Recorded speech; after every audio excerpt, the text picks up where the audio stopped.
Bismillah, alhamdulillah, salatu wassalamu ala rasulih Muhammad wa ala alihi wa ashabi ajmain. Assalamu alaikum, урматтуу бир туугандар. Улуу залкар алым тарбиячы Ибн Атоилла Сакандари рахимахуллаху тааланың Хикамул Атоия аттуу эмгегинен бүгүн 7-чи хикмат. Хидаят тууралуу. Хидаят деген эмне, жана ал канча түргө бөлүнөт? Мухаммад Саид Рамазан Бути рахимахуллах бул хикматка түшүндүрмө берип жатып айтат. Хикмат хидаяттын эки жолу болот дейт. Үчүнчүсү болбойт дейт. Инсан ошол хидаятка же ошол эки жолдун бирөөсү аркылуу түшөт. Башка вариант жок дейт. Биринчиси инсан Алланы көздөй жүздөнөт дейт. Бул узун жол дейт. Биринчи акылы менен Алла Тааланы тааныйт, сабактарга келип, китептерди окуп, жыйындарга катышып, анын акылы менен Кудай Тааланы тааныгандан кийин Аллага болгон махабат пайда болуп, Аллага болгон коркуу, Аллага болгон таазим, айбат пайда болуп, анан Алланын буйруктарын аткарып, тыюларынан тыйылып баштайт дейт. Анан буга эмнени жардамга колдонот десе, ошол Алла Тааланы эстеп, Кур'ани Каримди окуп, ошону өзүнө бир заряд катары колдонот дейт да. Ошентип натыйжада бул жеткен чеги эмне болот десе, бул хидаятта жеткен чеги ошол адамдын назарында, анын жүрөгүнө, анын ыйманына бул дүйнө коридор сыяктуу өтмөөл жол турбайбы? Биздин түбөлүктүү отурукташып бара турган жайыбыз акырет турбайбы деп өтүп кете турган коридор сыяктуу өтмөк жол сыяктанган бул дүйнөгө болгон маанилүүлүгү азайып, акыретке болгон маанилүүлүгү көбөйүп баштайт дейт.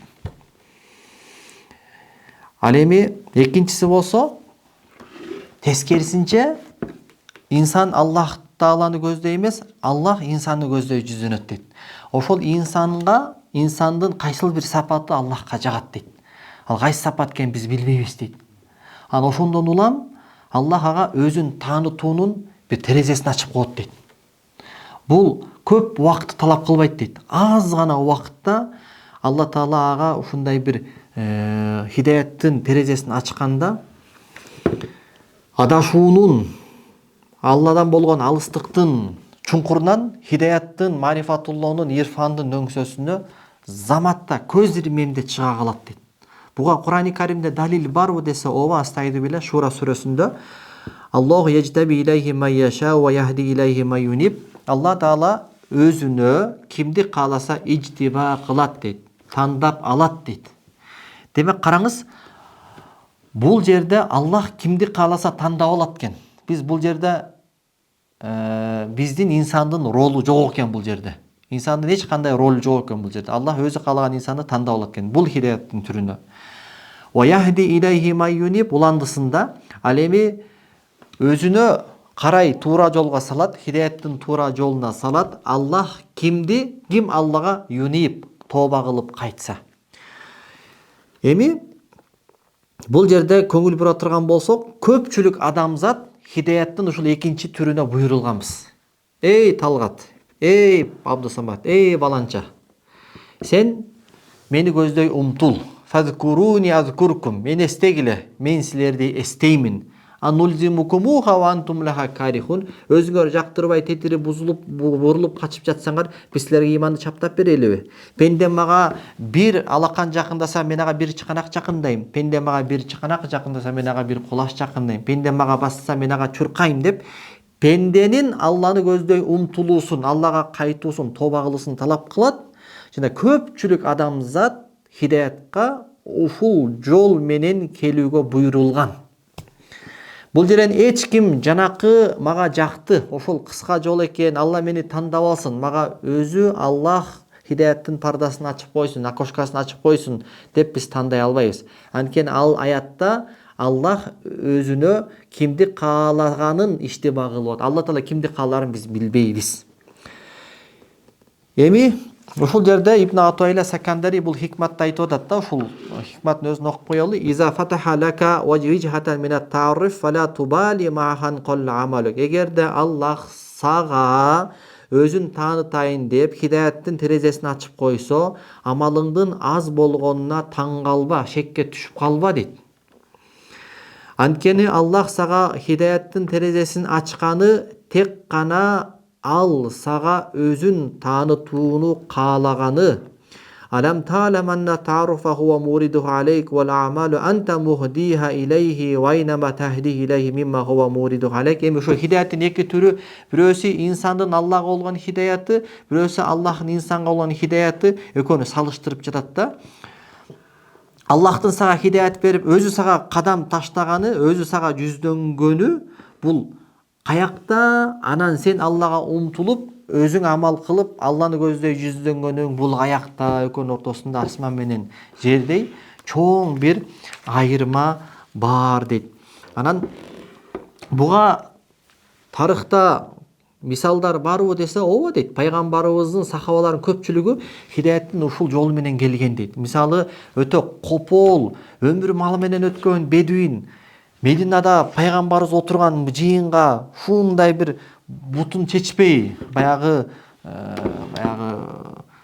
адепсиздик менен келип, Мухаммад деген ким деп ушундай бир орой сүйлөп, анан пайгамбарыбызды эки көзү көргөндө, пайгамбарыбыздын насыят сөздөрүн эки кулагы укканда, анын мажлисине 5 мүнөт олтургандан кийин баягы бедуиндин кополдугу кетип, жүрөгүнүн катуулугу кетип, жаңыдан төрөлүп, жаңы адам болуп, 180 градуска бурулуп, башка адам болуп жыйындан туруп кеткен го. Канчалан адамдар пайгамбарды өлтүрөм деп келип, сен үйнөдөгү жек көргөн адам сенсиң деп келип, бирок эки көзү менен пайгамбарды көрүп, эки кулагы менен анын сөздөрүн уккандан кийин, атам энем, мен ата энем сен үчүн курбан болуп кетсин я Расулулла деп пайгамбарга келаткан ташка, пайгамбарга келаткан душмандардын окторун өзүнүн төшүн тосуп бере турган Чолпонбек Тилебердиев сыяктуу баатыр ушундай бир жанкеч адамдарга айланып кетпедиби? Алар 10 жылдап, 20 жылдап намаз окуп, орозо кармап, антип амал кылган жокко. 5-10 мүнөттө эле Кудайым эмне кылды? Ичтиба кылды да, буларды тандап алды. Сахабалардын көпчүлүгү хидаятка ушул Куранда айтылган иштиба жолу менен келген. Пайгамбарыбыздын сухбаты, пайгамбарыбыздын хузуру, пайгамбарыбыздын улуу пайгамбарлыгынын берекеси менен заматта эле алар ушундай бир даражага жетип кеткен. Андай даражага бул хидаят эмес, тиги хидаят менен келгендер 100 жылдап дагы анын даражасына жете албайт да. Анан дагы бул бир муунга эле тандык эмес дейт. Бул хидаят сахабаларга эле тандык, ошолордун муунунда болгон. Анан табийиндерге тандык, анан табийиндерге тандык дей албайбыз. Ар кылымда, ар доордо, ар мезгилдерде ар кайсы эркектерден дагы, аялдардан дагы, ар кайсы чөлкөмдөн атып эле ар кайсы райондордон Кудайым мындай адамдарга ушул иштиба жолу менен хидаят берип келген дейт. Мисалы, ошолордун бири менин кошунам болгон дейт. Аябай аракетчи эле дейт. Ар түн арак ичет эле дейт. Тынчтык бербейт эле дейт. Кудай Таала менен анын ортосунда хидаяттын эч бир көпүрөсү калган эмес дейт. Эч бир хидаяттын жиби да калган эмес. Анын үстүнөн тегерек четинде Кудай Тааладан аны азгырган, чөйрөсү жаман достору аябай көп эле дейт. Аны хидаятка келет деп эч ойлобойт элем дейт. Күндөрдүн бир күнүндө багымдатка кирип, көзүм ушундай бир нерсени көрдү, акылым аны тастыктай албай турду дейт. Багымдаттын 2 рекат сүннөт намазын окуп, багымдаттын парзына комат айтылуусун ушундай бир Кудай алдында кичпейил, жалооруп, бүжүрөйүп, ушундай бир такыбалыктын шекилинде намазды күтүп отуруптур дейт. Ана намаз бүткөндөн кийин мен анын үйүнө кирип куттуктадым дейт. Кудайым сиздин тообаңызды кабыл кылыптыр. Аллахым деп мындай тооба кылганда куттуктап, учурашып кириптир да. Анан айтыптыр тиги аракетчи адамчы. Мен нечен түндөрү ушул Кудай Таалага жалбарат элем дейт. О Кудай, ушул дубал менен аракты айтыптыр да. Мына бул арак мени менен сенин ортоңдо дубал болуп турат. Ушул тосмону алып салсаң боло. Менин кайратым жетпей койду. Орусча айтканда сила волям, күчүм жетпей койду о Кудай. Мен сага тоң моюндук кылып, сага вызов таштап, атайлап, эрегишип, же болбосо өзүмдү өзүм билем өтүм төргөлем деп, ошондой этикат менен бул аракты ичип атканым жок о Кудай. Күчүм жетпей атат. Кайратым жетпей атат о Кудай. Мага жардамдашчы деп Кудайга канча жалбардым дейт да. Ошентип айткан экен да. Ошол адам өмүр өткөнчө такыба, намазына бекем, арамдан алыс, үлгүлүү мусулмандардан болуп өттү дейт. Ошондой эле Мисалы, Фудейл ибн Ияс деген залкар табиин. Бул адам каракчы болгон, кишилерди тоногон, бир күңдү сүйүп калып, ошол күңдүн дуалын ашып, ошого зынага баратканда бирөө тахажжудда аят окуп аткан болот. Алам я'ни лиллазина амана тахша кулубухум лима назала мин зикрилла. Алладан корккон ыймандуулардын жүрөгү Аллах түшүргөн эскертмеден улам коркконго убакыт келбедиби дегенде баягы аят анын жүрөгүнө канжардай эле тийген дагы дуалдан кулап түшкөн дагы огудай келди деп баягы жерден Фудейл ибн Ияс ыйлап тооба кылып кербен сарайга кайтып баягы жерден отурса тиги кербенчилер сүйлөшүп атат дейт. Азыр бул узун жол, бул тар кыска жол менен түшсөк тиги айтылуу Фудейл ибн Ияс деген каракчы өзүнүн тиги бандасы менен бар бизди өлтүрөт, тартып алат. Эми узун жол менен түшө айла жок. Фудейл баягы жерден ыйлап, ошол мен болом, мени кечирип койгула, анда экинчи болбойт деп тооба кылып, өз заманынын залкар аалымына айланган, анын мажлисинде миңдеген адамдар сабакта чөккө түшүп отурган, анын кол астында миңдеген адамдар хидаятка, ыйманга келген, ушундай адамга айланды да. Ал жерде Фудейл ибн Ияс 10 жыл, 20 жыл намаз окуп, даватка чыгып, билим алып, андай мындай кылган жок. Кудайыма иштиба кылды, тандап алды да. Ошол эле Бишир ал-Хафи, жылаңайлык Бишир, мисалы үйдө арак ичип отурган, кыздар бийлеп, музыканттар музыкасын ойноп, патнасы менен официанттар мөмө жемиштерди ушинтип турган чакта бирөө өтүп баратып, эшик такылдатканда желдеттерин айтат, бара карагылачы ким келиптир деп. Арык чырай эле бирөө бул үйдүн кожоюнуна айтып койчу, кул кемби же кожоюн кемби деп басып кетет да. Ана желдеттери келип ушундай деди десе, баягынын айткан сөзү Биширдин жүрөгүн өрттөп жиберген дагы жылаңайлак бут кийимин кийбестен ошонун артынан чуркап барып Кудай жалгагар, Кудай үчүн айтып койчу, жанагы сөзүндү кайра кайталап койчу. Эмне дедиң дегенде, сен кулсуңбу же кожоюнсуңбу дегенде, мен кулмун деп ошол жерден тооба кылган да. Баягы адам дагы жөн адам болгон эмес, олуязат болгон да. Мага окшогон бирөө эки сөз эмес, эки күн эмес, 2 жыл какшаса деле булк этпейт болсо керек эле. Бирок баягынын сөзү жүрөгүн өрттөп тешип жиберди. 10 мүнөттө Бишир Хафи уже баягылардын баарын азат кылып, эмне деген улуу залкар, өз заманынын айтылуу олуя адамдарына айланып, тарыхта аты калды да Кашкай. Ошол Абдулла ибн Мубарак музыкант болгон, музыка сүйгөн, Кудайдан алыс болгон. Ошол деле 5-10 мүнөт деле ушул аятты бирөө окуп аткан, кулагын угулган, баягы жерден токтоттум, кайттым деген өз заманынын Абу Ханифанын замандашы улуу аалымдарына айланды да. Ошол эле Малик ибн Динар милиция болгон, аракетчи болгон, бул түш көрдү, түш аркылуу Кудайым хидаят берди, ойгонгондойн арагын таштап, эмне деген чоң залкар аалымга айланды. Өз заманында миңдеген адамдарга шакирттер чыгарып, адамдарды хидаятка салды. Мунун баардыгы карасаң, караңгылыктын, адашуунун, кайдыгерликтин чуңкурунда жүргөн Кудайым Алла Таала бир себептен улам, кайсы себеп экенин билбейбиз, анын бир сапаты Кудайыма жакты. Кудайым ошол сапаты себептүү буларды өзүнө иштиба кылды дагы, хидаяттын эшигин Кудайым ачып койду да. Бул жол менен хидаятка кирген адамдардын даражасы бизге окшоп 20 жылда, 30 жылда намаз окуп, мынтип жеткен даражадан асман менен жерде чоң айырмасы болот экен. Эмнеге, аны да кийинчерээк айтып берет. Анан дагы бул хикматты уккандан кийин кимдир бирөөгө мындай ой келип калбасын дейт. Мага ушул хидаяттын жанакы иштиба жолу жакты. Тиги жол узун жол экен. Ал узун жол ошол Кудай Тааланы таанып, сабактарга барып, акыйда окуп, фикх окуп, анан зикир чалып, анан ал бул ушинтип даватка чыгып, китеп окуп, ушинтип канча бир жылдап жүрүп анан хидаятка жеткен узун жол экен. Мага жанакы кыска жол жакты. Мага Кудайым ошентип мага дагы пардасын ачып койсун. Мага ошол жол жакты деп айта албайбыз дейт. Бул болбойт. Анткени себеби Кур'ани Каримде аятта Аллах яжтаби илейхи майяша, Аллах өзүнө кимди кааласа иштиба кылат деп буга жетүүнүн жолунда инсандын ролу жок экендигин айтып атат. Аллах кимди кааласа деп атат. Аллах ошол кимди кааласа дегенде ошолор катарындасыңбы биз биле албайбыз да. Көпчүлүгүбүз болсо экинчи хидаяттын жолуна түшүүгө буйрулганбыз да. Wa yahdi ilayhi may yunib. Kim Кудайга кайтса, жанакындай, ким мени истесе мен аны истейм, ким мага басса мен ага чуркайын деп, биз Кудай Таалага умтулууга буйрулганбыз, хидаяттын ушул жолуна түшүүгө буйрулганбыз да. Тигини күтө бербеш керек. Алма бош озума түш, мага Кудайым түшүмөн аян берсин, керемет көрөйүн, анан мен туруп туран истебан иччебом, монтип туран анан жүрөгүм ачылып кетсин деп ал жолду күткөнгө болбойт дейт да. Аны Кудайым каалаган тандайт атпайбы? Ошо каалаган арасында биз барбызбы, жокпузбу билбейбиз да. Анан ошентип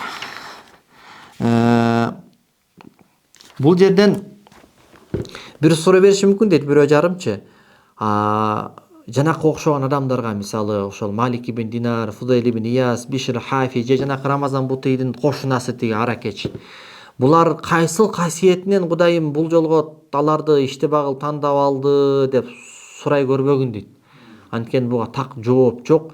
Буга биз болжолдоо эле иштихат менен күмөндүү вариант менен гана болуусу ыктымал деп эле айта албасак, кескиндүү түрдө мынау сапат себептүү, ушул сапатка ээ болуп, ушул сапаттын үстүнөн иштесең, сени да Кудайым ошентип иштебак кылып алат, тандап алат деп айта албайбыз дейт да. Бирок бир нерсени таамай билем.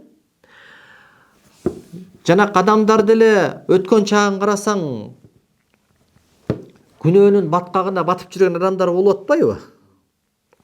Бирок ошого кошумча жүрөгүндө текеберлик болгон болсо, эч качан Кудайым аларды иштебак кылып тандап албайт дейт. Буга Кур'ан-ы Каримде таамай далил бар. Астайду билlah. Innallazina kazzabu bi ayatina wastakbaru anha la tufattahu lahum abwabus samai wa la yadkhuluna al-jannata hatta yalija al-jamalu fi sammil khiyat. Wa kadhalika najzil mujrimin дейт. Чындыгында биздин аяттарыбызды жалганга чыгаргандар, динди, Аллахты, пайгамбарды, Куранды, акыйкатты жалганга чыгаргандар. Бир. Экинчиси, текеберлик кылгандар. Аларга эч качан асман эшиктери ачылбайт дейт. Яни хидаяттын эшиктери ачылбайт, алар бейишке киришпейт. Ийненин сапталган жерине кирүүсү мүмкүн болбогондой, аларда бейишке кирүүсү мүмкүн эмес. Биз күнөөкөрлөрдү ушундай жаза беребиз күнөөкөрлөргө дейт. Демек, кимде ким күнөөнү текеберлик менен кылса, Аллахга эч качан хидаяттын эшигин ачпайм дейт. Жанакы Рамазан Бутыйдын досунун кошунасын көрбөдүкпү? Алла, мен бул аракты сага вызов таштап, сага ишенбегендиктен, сага текеберленип, өзүмдү өзүм билем, өтүгүмдү төргүлем, бул менин жашоом, аны каалагандай жашайм дегендей бир текеберликтин ниетинде эмес о Кудай. Кайратым жетпей атат, күчүм жетпей атат, нафсиме жеңилип атам, шайтаныма жеңилип атам деп айтып атпайбы? Ошол күнөөнү текеберлик менен, жанакы бүгүнкү күндө бул менин жашоом, каалаганымдай кылам деген туура эмес бир адамды талкуулай турган идеологиянын адамдары, эмпоштиктер да бар да. Ошондой ниетте кылган бул же текеберлик да. Адам ошо текеберлик менен күнөө кылгандар, буларга эч качан Алла Таала иштиба жолун кылбайт. Мунун тескерисинче баягы адамдарда кандай сапат болгон? Баягы адамдарда ушундай сапат болгон, өздөрүн коомдун эң ыплас адамым деп билген. Кудум эле, мисалы элестет дейт, сенин тети төбөңдөн тарта бутуңдун учуна чейин ыплас, бок, ылай нерселерди шыбап салса, сен коомчулукта өзүңдү кандай сезесиң дейт. Элдин баардыгы таза, жыттуу, жакшынакай кийинип жүрсө, сен баш этең нажас менен сыйпалган болсо, өзүңдү аябай төмөн эсептеп, боолардын баардыгы таза, боолардын баары жакшы, мен эле акмак, мен эле кир, мен эле пласмын деген сезим болот да, туурабы? Анын сыңарындай иштиба кылганда, Рамазан Бути өзүнүн иштихадын айтып атат да, болжолун айтып атат да, баягы адамдарда күнөө кылып аткан чакта өздөрүн эң ыплас, чөйрөнүн эң булганган адамы, чөйрөнүн эң пас адамы менмин деп өздөрү сыгылып, өздөрүн кыжаалат сезишкен дейт да. Бирден бир себеп ушул дейт да. Ошого Ахмад Рифаи улуу залкар бир тарбиячы, аалым, рифая тарикаты негиздөөчүсү, хижрийдин 578 жылы кайтыш болгон заттын улуу сөзү бар дейт. Назорту иля турикил мусилати иля Аллах фараайтуха джемиян муздахима. Аллага жеткире турган жолдорду карадым дейт. Алардын бардыгын карасам, очередь муздахим дейт, толуп калган дейт. Тыгын дейт. Пробка дейт. ونظرت إلى طريق التذلل والانكسار فإذا هو فارغ لا ازدحام عليه. Анан Алланын алдында өзүн күнөөкөр сезип, Алланын алдында өзүн чабалдыгын туюп, ошонун натыйжасында ушул адамдардын эң эле ыпласы, ушул адамдардын эң эле төмөнү менмин, булардын баардыгы эртең Кудай алдында мага караган даражасы бийик деген сезимге түшүп калуунун жолун карасам, боп-бош экен, ал жерде тыгын жок экен деп айткан дейт да.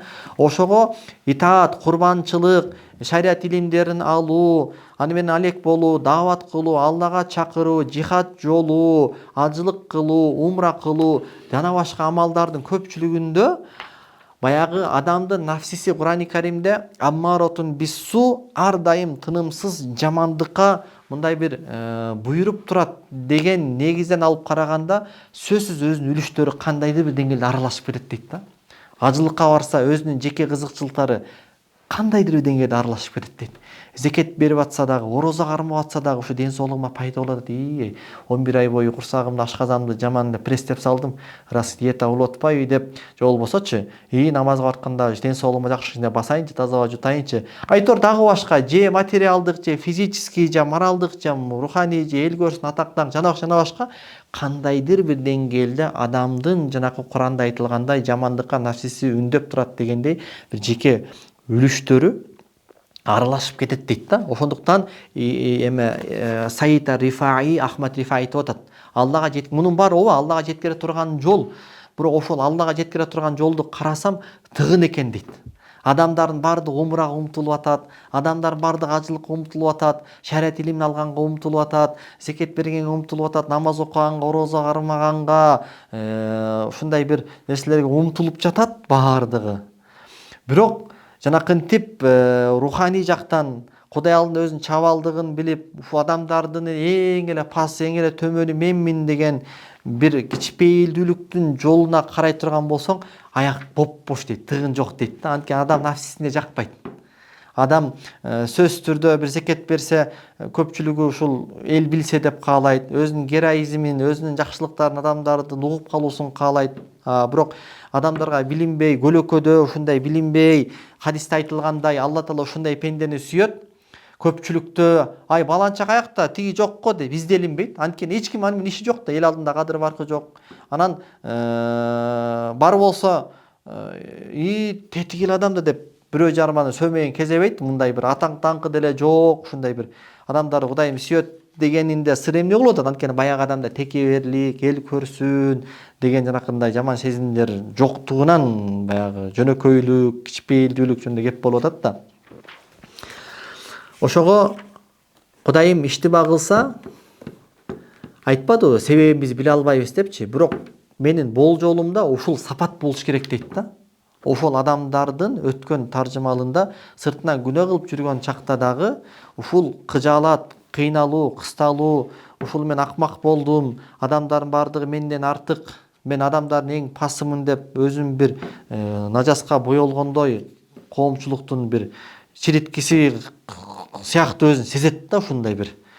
Тескерисинче кээ бирөө бар да күнөө кылып атып дагы эмне? Бул менин жашоом, кааласам ичем, кааласам чегем, эмне? Деген бул же текеберлик да. Мындай Кудайым эч качан хидаяттын эшигин ачпайт дейт. Анан